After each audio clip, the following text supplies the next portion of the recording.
여러분 안녕하십니까? 여러분 우리 이번 시간에는요 정운찬 거시경제론 챕터 6장을 같이 공부해 보도록 하겠습니다. 자, 6장부터요 거기 보시면 10장까지요 이거는 거시경제학의 미시적인 기초 이렇게 해서 거시경제를 분석할 때도요 미시적인 방법으로 이제 많이 분석을 하고 있거든요. 자, 그래서 그 기초적인 내용을 좀 한번 볼 겁니다.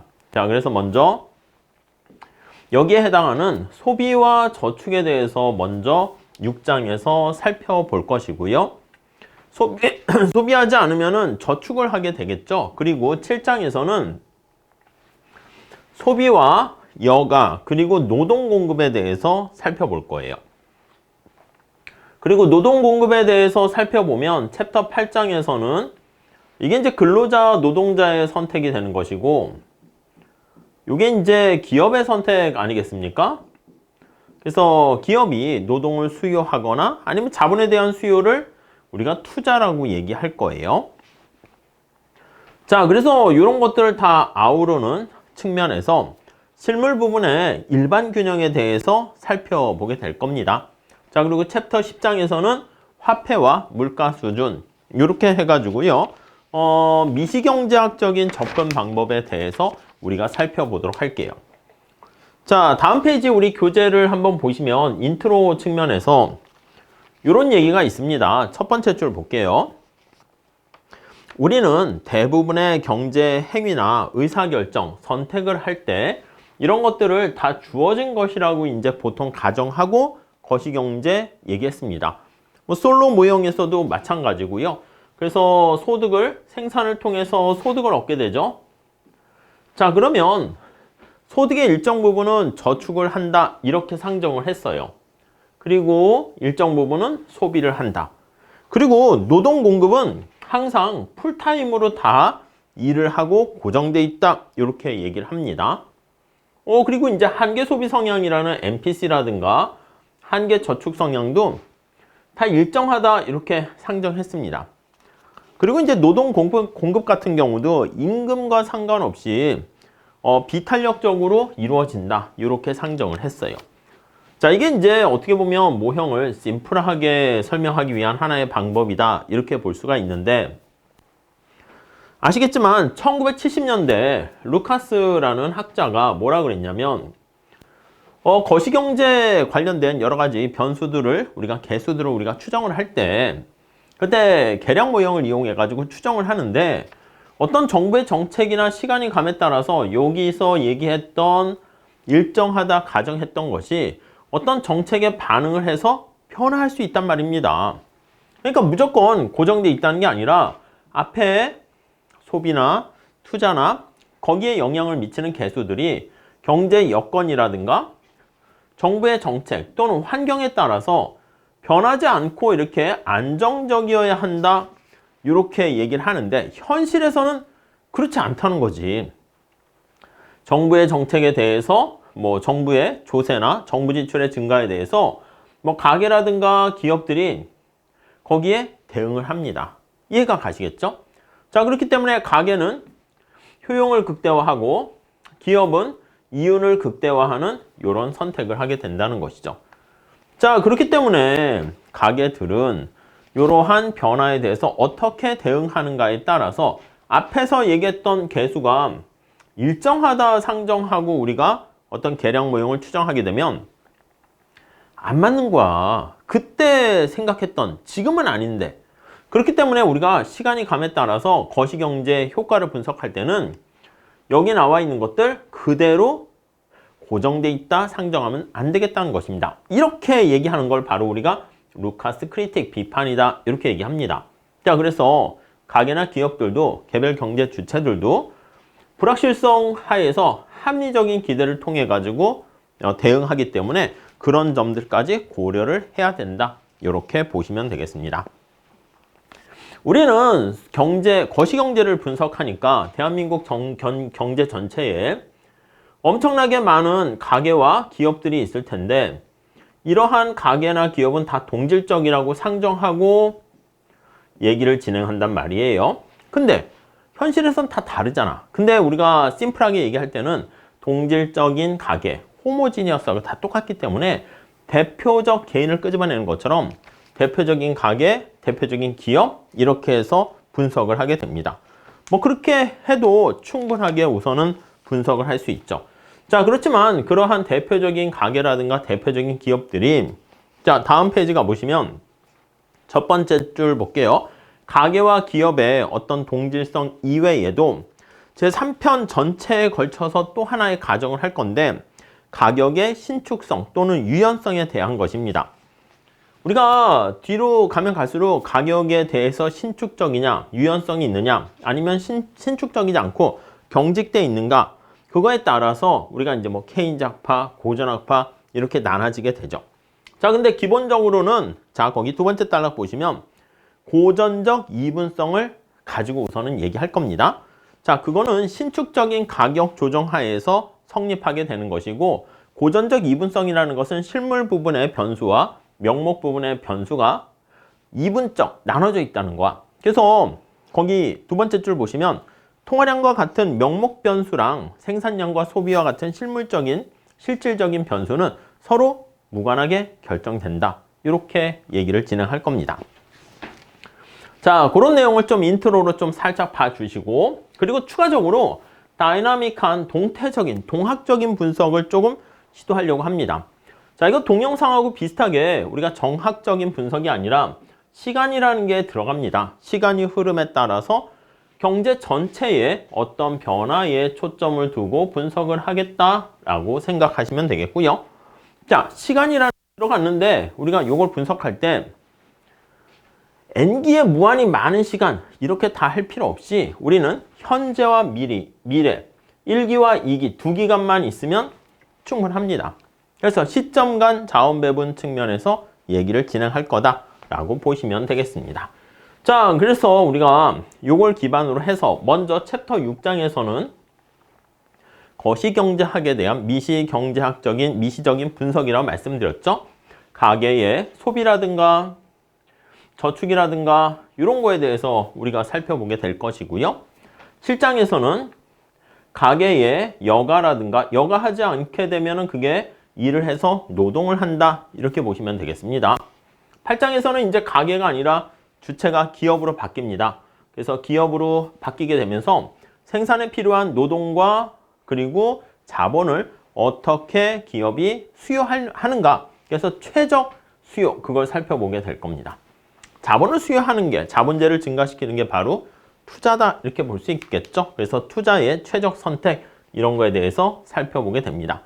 자, 그 다음 이제 챕터 9장에서는요 앞에서 살펴봤던 거를요 다 대표적 가계, 대표적 기업, 정부 이것을 통합해서요 아우르는 재화시장, 대부자금시장, 노동시장 어떻게 유기적으로 동시에 균형이 달성되는가, 자, 일반균형 측면에서 우리가 얘기를 하게 될 것이고요. 자, 그래서 이렇게 일반균형 모형에 대한 기본적인 틀을 갖추게 되면은 어떤 외부적인 쇼크가 옵니다. 외생변수의 변화라 할 수 있겠죠. 외부적인 쇼크가 왔을 때 여기 나와 있는 각각의 일반균형 모형에서 어떻게 영향을 미치게 될 것인가 그걸 살펴볼 겁니다.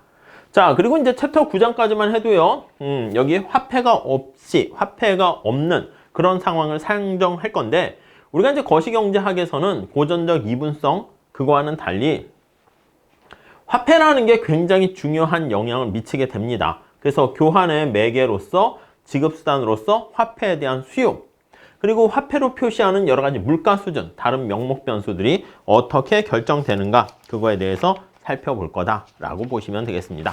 자, 이렇게 우리가 인트로 한번 살펴보시고 본격적으로 한번 들어가 보도록 할게요. 그래서 먼저 소비와 저축과 관련해서 얘기를 할 거고요. 우리가 이제 단순히 어떤 1기, 한 기만 얘기하는 게 아니라 2기간의 소비 모형 이렇게 해서 얘기를 할 겁니다. 그리고 이 파트에서 궁극적으로 어떤 걸 볼 거냐면 이걸 도출하는 게 목적입니다. 우리가 소비라고 그랬잖아. 소비에 영향을 미치는 많은 요인들이 어떻게 결정 요인으로 작용하고 있는지 그걸 살펴보게 될 것이고 정부의 여러 가지 재정 정책과 관련해서 소비에 어떤 영향을 미치는가 그렇게 살펴보도록 하겠습니다. 자, 교재 164페이지 가보시면 먼저 첫 번째 효용함수와 예산 제약 이렇게 나와 있습니다. 자, 어떤 대표적인 가게가 한 명을 끄집어냅니다. 우리 대표적인 개인을 끄집어내서 분석을 많이 한다고 말씀을 드렸죠. 자, 대표성을 갖는 가게가 현재와 미래 소비에 어떻게 영향을 미치는가 할 때 가게니까 효용 극대화라는 그 측면에서 얘기를 할 겁니다. 근데 이 효용은 뭐에 의해서 결정되냐면 C가 바로 소비야, 소비. 현재 소비고요. 보통 책에 따라서는 현재 소비를 뭐 C1, 미래 소비를 C2 이렇게 쓰기도 하는데 우리 교수님 책에서는 C와 프라임으로 이렇게 바꿨습니다. 그래서 C는 현재 소비, 이 기간만 있으면 되니까. 그리고 C 프라임은 미래 소비 이렇게 나와 있고요. 당연히 현재 소비랑 미래 소비는 효용을 증가시키는 요인이기 때문에 이렇게 플러스다 이렇게 보시면 되겠습니다. 자, 그래서 둘 다 효용은 현재 소비랑 미래 소비의 증가 함수가 되고요. 근데 증가할 때 한계 효용은 체감한다 이렇게 할게요. 그러니까 살짝 효용 함수가 주어지진 않았지만 주어진다 그러면 C, 그 다음 C 프라임 이런 식의 형태로 되어 있겠죠. 그래서 한계 효용이 이렇게 체감하는 형태로 생각하시면 되겠습니다. 오케이? 자, 이렇게 되어 있고요. 현재와 미래의 어떤 재화들은 모두 정상재라고 상정을 할게요. 여러분, 정상재라는 건 뭐야?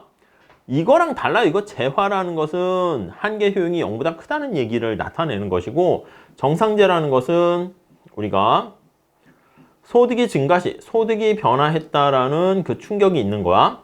소득이 증가 시 여기에 나와 있는 소비가 증가한다. 소득 탄력성이 0보다 크다. 예, 그렇게 보시면 되겠습니다. 자, 그렇게 재화, 현재 소비라는 재화랑 미래 소비라는 재화 이렇게 상정을 하도록 할게요. 자, 우리가 그리고 하나만 더 여기다 하나 더 설명을 드리면 자, 효용함수가 이렇게 주어져 있다 그러면 미래 소비, 현재 소비 이렇게 있고요. 무차별 곡선이 이렇게 되어 있다라는 거 알 수가 있습니다. 그리고 우리가 뭘 얘기할 거냐면 무차별 곡선의 접선의 기울기가 뭐라고 얘기할 수 있어요? 한계 대체율이죠. 그래서 MRS 현재 소비랑 미래 소비 요거는 우선 현재 소비에 대한 한계 효용과 미래 소비에 대한 한계 효용의 비율이다. 이렇게 정리를 하시면 되겠습니다. 자, 효용 극대화를 우리가 살펴볼 때는요. 제약 조건이라 할 수 있는 예산선을 살펴보셔야 될 겁니다. 자, 우리가 예산 제약식을 살펴볼 텐데 자, 앞서 말씀드린 것처럼 현재와 미래가 있어. 그래서 현재를 1기, 미래를 2기 이렇게 있다라고 할게요. 자, 우리 두 번째 줄 보시면 두 재화 간의 상대 가격은 무엇인지 그리고 현재 소비랑 미래 소비를 얼마나 어떻게 선택하는 게 최적일까? 그걸 보려고 합니다. 자, 우리가 현재 소득을 Y라고 합니다. 현재 벌어들인 소득에서 소비를 뺀 나머지를 우리가 저축이라고 얘기를 할게요. 자, 이거를 민간의 저축이다. 이렇게 보시면 되겠습니다. 민간의 저축. 이렇게요. 따로 뭐 정부는 여기 들어와 있지 않다라고 할게요. 자, 그래서 이게 0보다 크게 되면은 우리가 양의 저축이다. 이렇게 얘기하고요. 0보다 작다 그러면 이게 음의 저축이고 이게 바로 차입이다. 이렇게 생각하시면 되겠습니다. 자, 우리가 이렇게 저축을 하게 되면 그 다음 기, 2기에는 어떻게 됩니까 하면 저축한 금액뿐만 아니라 원금뿐만 아니라 이자 소득을 얻게 되겠죠. 자, 여기 보이십니까? 이게 현재 이렇게 저축을 하면 미래 소비를 이만큼 증가시킬 수가 있게 됩니다. 그래서 미래의 저축에다가 그만큼 이자가 더해진 만큼 미래의 소비를 할 수 있겠죠. 자, 그리고 여기 나와 있는 이거는 미래 소득이 되는 거야. 자, 이거 다시 해석해 볼게요. 미래 소비는 얼마로 결정됩니까 하면 미래 벌어들인 소득에다가 내가 1기에서 저축하고 이자까지 더한 금액만큼을 내가 소비할 수가 있게 됩니다. 오케이? 자, 그래서 요거를 정리를 한번 해 볼게요. 우리의 관심사가 되는 SP를 여기다 집어넣어 가지고 Y-C 집어넣어 가지고 식으로 정리를 하게 되면 요 R이 이자율이 되고 이런 식으로 예산식을 쓸 수가 있게 됩니다. 자, 그러면은요. 요거 한번 보실까요? 우리가 그 각주에도 나와 있습니다. 각주 3번에도 나와 있는데 미시경제학에서 소득을 거기는 소문자로 썼어요. 소득이 있으면 X의 가격에다가 X 그리고 Y의 가격에다가 Y 예산선을 이렇게 해놨죠. 자, 그러면 관심사가 되는 X랑 Y가 지금 우리의 관심사야. 두 재화가 됩니다. 그때 여기 나와 있는 X의 가격, Y의 가격 이렇게 있고 이게 예산선의 기울기는 우리가 어떻게 얘기합니까? 원론에서 얘기하는 거죠. 자, 그래서 예산선의 기울기 네, 이렇게 보시면 X의 가격을 이렇게 Y의 가격으로 나눠준다. 이렇게 생각하시면 되겠습니다. 자, 그럼 이것도 한번 다시 볼게요. 지금 여기 X, Y 나와 있는 것처럼 얘가 우선 뭐예요? 여기 나와 있는 얘가 현재 소득과 그리고 미래 소득에 대한 현재 시점에서 생각하는 디스카운트한 미래 소득의 현재 가치 나타나는 것이고 그리고 여기 나와 있는 것처럼 관심사가 C 현재 소비랑 관심사가 미래 소비 이렇게 있는 거 알 수가 있어요. 이거 다시 한번 써볼게요. 아니 그러면 얘는 앞에 1이 생략되어 있는 거 보이십니까? 그리고 얘는 1 플러스 R분의 1 C 프라임 이렇게 있고 이거는 현재와 미래의 소득을 나타내는 거니까 평생 소득이라고 그냥 살짝 이렇게 할게요. 그것을 디스카운트한 현재 가치로 나타난 값이에요. 평생 소득의 현재 가치 이렇게요. 자, 지금 이걸 보려고 하는 게 아니라 여기 있는 것처럼 PY분의 PX 있는 것처럼 여기 보세요. PX가 1이 되는 것이고 PY에 해당하는 게 미래 소비에 대한 가격이 이렇게 되는 거 알 수가 있습니다. 오케이? 자, 그래서 이걸 잘 볼게요. 요거.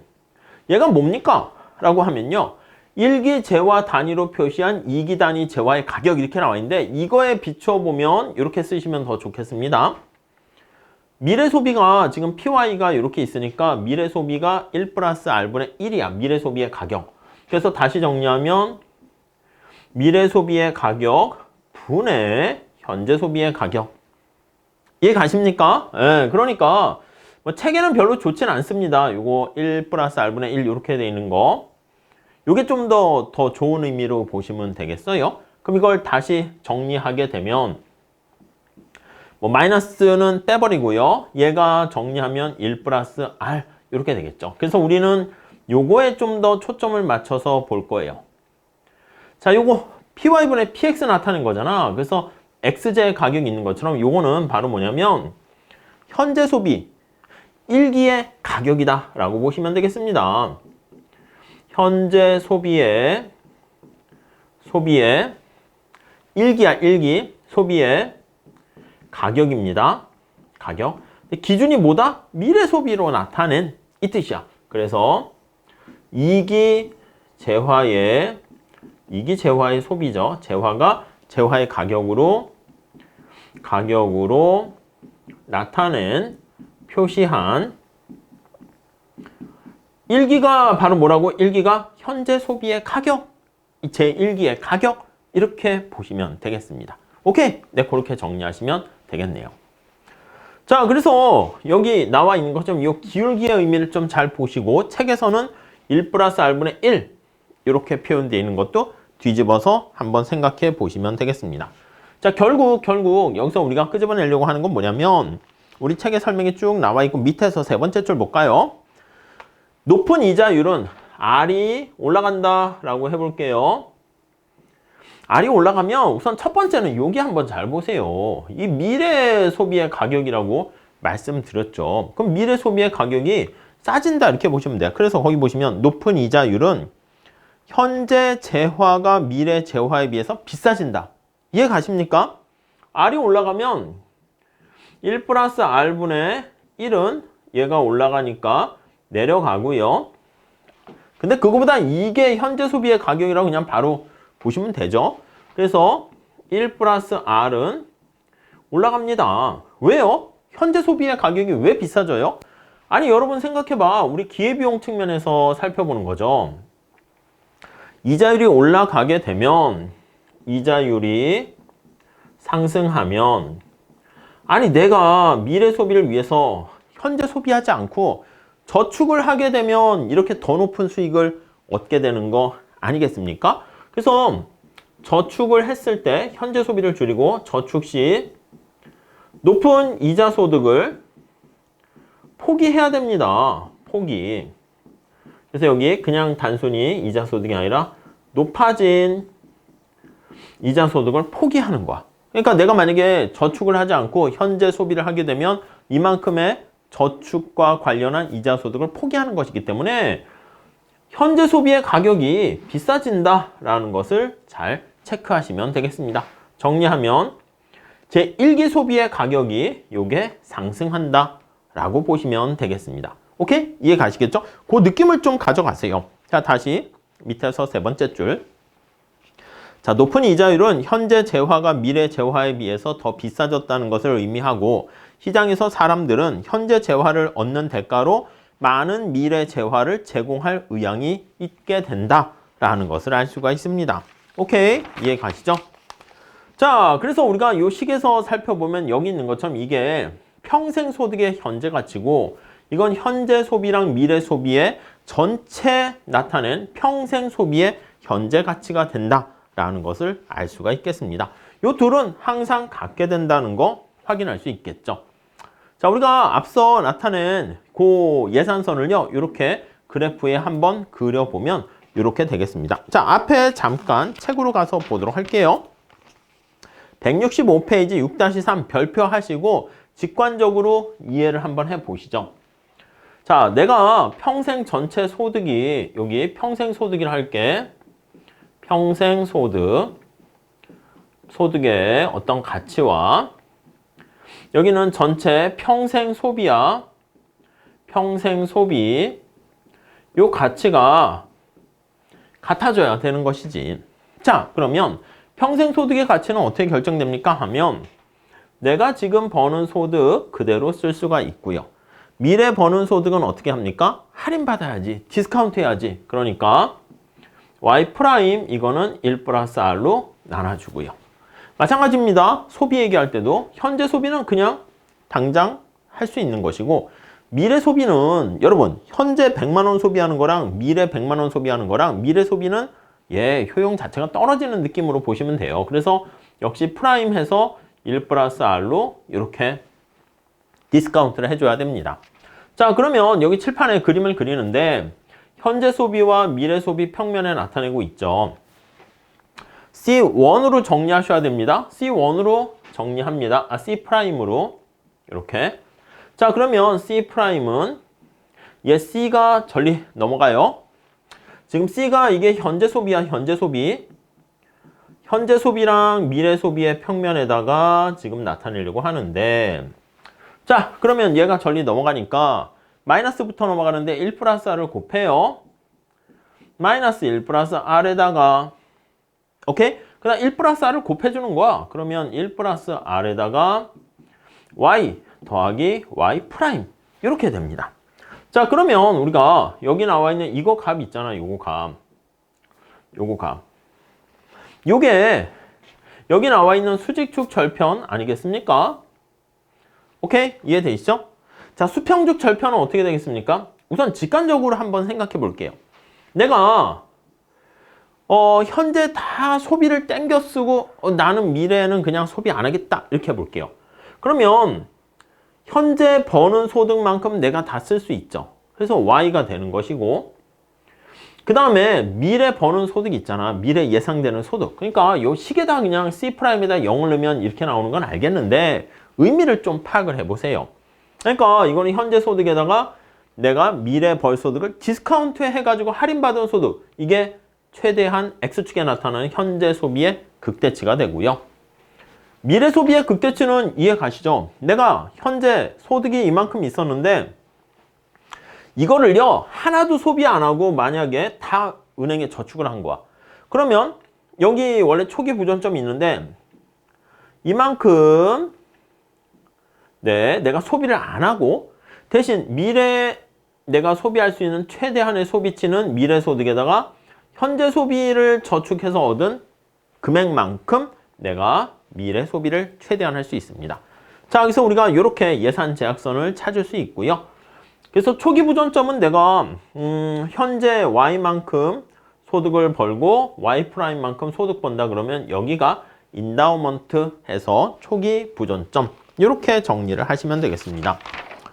자, 초기 부전점 그거 잘 좀 체크하시고요. 자, 그랬을 때 효용 극대화되는 선택은 어떻게 되겠습니까? 라고 하면은요. 무차별 곡선과 예산선이 접할 때가 효용 극대화가 되는 거지.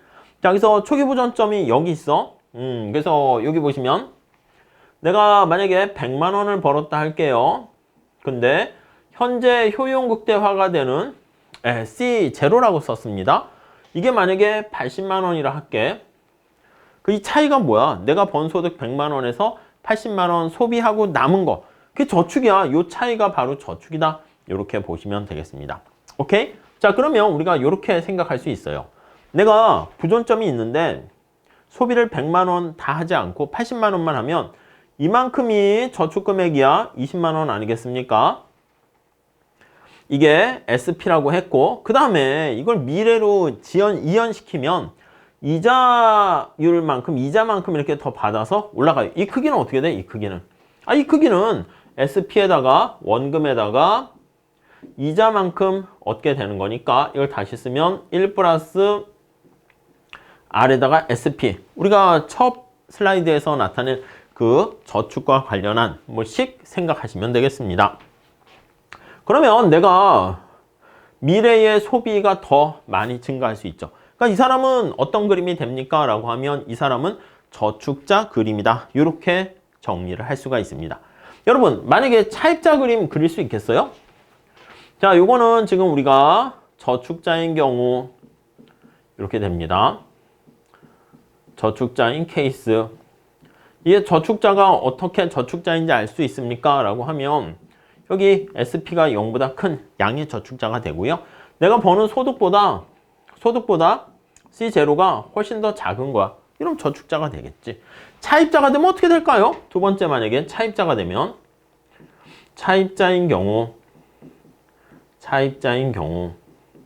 여러분 차입자인 경우는 음해저축의 상황이라고 보셔야 되겠습니다. 그래서 SP가 0보다 작은 상황이다. 이렇게 보시면 되겠고 여기다 표현하면 할 수 있을까요?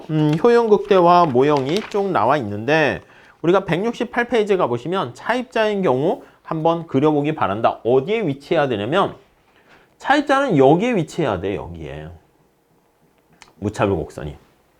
이해 가시겠죠? 이건 뭐 미시에서도 하는 거니까 뭐 잘 이해하실 겁니다. 여기다 미니 그림 그리면 이렇게 해서 저기 부존 소득이 여기 이니셜 포인트를 할게요. 그리고 현재 소비, 미래 소비 이렇게. 그럼 무차별 곡선이 사실은 굉장히 가파른 형태를 그려야 돼. 그래서 요 점을 선택하는 것보다 가파른 형태. 뭐 미시에서 많이 하시는 거죠? 가파른 형태. 이렇게 나타내면 그림을 좀 작게 그렸는데 여기가 효용 극대화가 됩니다. 자, 그래서 다름은 없으니까 A라고 할게. 이렇게 A점 선택하게 되면 요 점이 여기 나와 있는 것처럼 내가 버는 소득보다 현재 소비가 더 큰 거야. 이 돈 어디서 나옵니까? 돈을 빌리는 것이죠. 차입하는 것이다. 라고 보시면 되겠습니다. 자, 우선 첫 번째는 효용 극대화되는 선택은 어떻게 됩니까? 라고 하면은요. 여기 나와 있는 것처럼 자, 효용 함수와 예산 제약하에서 따라서 효용 극대화는 자, 무차별 곡선과 예산선이 접할 때 결정된다는 거 알 수가 있습니다. 그래서 MRS 현재 소비와 미래 소비 요거 여러분들 한계 효용의 비율이라는 거 좀 잘 체크하시죠. 요거랑 현재 소비랑 미래 소비의 어떤 상대 가격이 뭐라 그랬죠? 1 플러스 R. 요게 똑같을 때예요. 그래서 결국 MRS랑 1 플러스 R이 같을 때 효용 극대화가 달성된다라는 거 그대로 보시면 되겠습니다. 자, 이렇게 되어 있는 상황에서요. 우리가 점차 어떤 걸 얘기할 거냐면 소득이 변화하거나 이자율이 변화했을 때 효용 극대화되는 선택점이 어떻게 바뀔 것인가 그거를 우리가 차차 살펴보게 될 겁니다. 아시겠죠? 그러니까 이자율이 올라가게 됨에 따라서 저축이 과연 증가할 것인가? 보통 우리가 증가한다 얘기하잖아요. 그거를 한번 살펴보도록 하겠습니다. 자, 소득의 변화 다음 시간에 한번 살펴보도록 하겠습니다. 감사합니다.